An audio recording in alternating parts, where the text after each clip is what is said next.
Kia ora, good evening. A judge has found Epsom MP John Banks guilty of knowingly filing a false electoral return during his failed bid to become Auckland Mayor.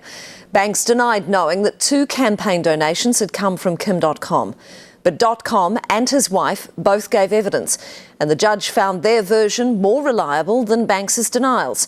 But he hasn't given up trying to avoid a conviction, as Lisa Owen reports. Not even a guilty verdict could wipe the fixed smile from John Banks's face as he calmly held court of his own. There's a wonderful 1930s song, "Onto every life some rain must fall." And for me, the rain's still falling. We were hoping that it would become a very sunny day. We are disappointed with the verdict. We are surprised with the result. Inside the packed public gallery, others were a little less restrained, with someone yelling yes as Justice Wiley declared the sitting MP guilty. Oh, stoked. Absolutely stoked. And I always said it was never over until the fat man sang Mozart. All right, well, here it is, you know. Banks, you're convicted. In relation to these 2 cheques from Kim.com, Justice Wiley said there's no doubt John Banks either signed his electoral return knowing he'd falsely declared them as anonymous, or he deliberately chose to remain ignorant. Either way, John Banks was in the know. From day one, I've told you I would never knowingly file a false anything.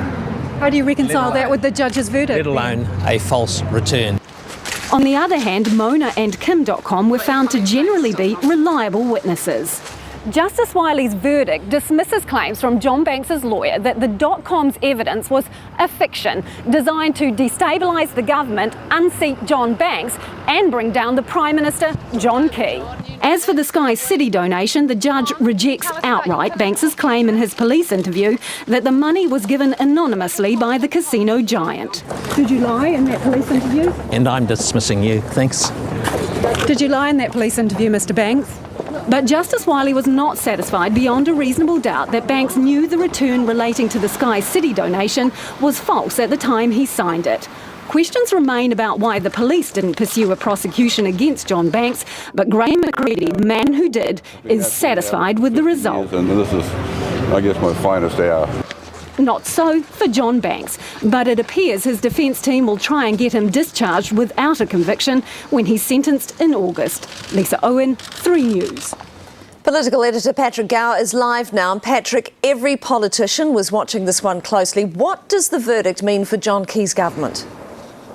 Well, according to John Key and his government, it's situation normal. As Lisa Owen pointed out there, that although John Banks has been found guilty, he hasn't actually been convicted as yet. That will conveniently happen after Parliament has finished for the year, so they will just carry on using his vote. But the reality is this: the former police minister and key member of John Key's government, who they gifted a seat to in Epsom, has been found guilty in a court of law. It is highly embarrassing for the Prime Minister. It's actually humiliating for John Banks, and what has essentially happened is this epic political sideshow that started way back with that cup of tea at the Irvine Cafe before the last election is still carrying on right up to the next election. And John Key, who's taken a see no evil, hear no evil approach all throughout this, not even wanting to look at the early police reports, is still standing by John Banks, saying today that he has found him and still finds him to be honest. In the end, Mr Banks may well appeal. I don't know the details of that, but in my experience of dealing with him over the period of time that he's been both the leader of the ACT Party and in Parliament, and my previous dealings with him, I've always found him to be very honest. So John Banks will quietly, or as quietly as possible, see out the last few weeks in Parliament voting with the government. His vote is useful from time to time, Hillary, when they're passing controversial legislation like asset sales, obviously just before the election.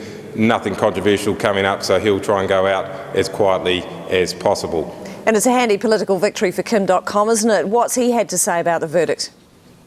Well, he hasn't been saying a lot, but he has been tweeting a lot, saying shame on the New Zealand police for not charging John Banks and the GCSB spies for their criminal conduct, #John Banks guilty. And I have to say, Kim.com has got a point there. Don't forget about the police in this. They didn't want to go there with charging John Banks.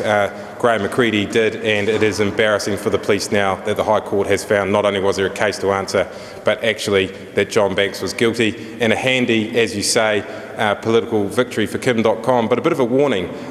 If this is how Kim.com treats a politician that he donates $50,000 to when he gets sick of them, what's he going to do to a political movement like Hone Harawira's and Lola Hare's that he's donated $3 million to?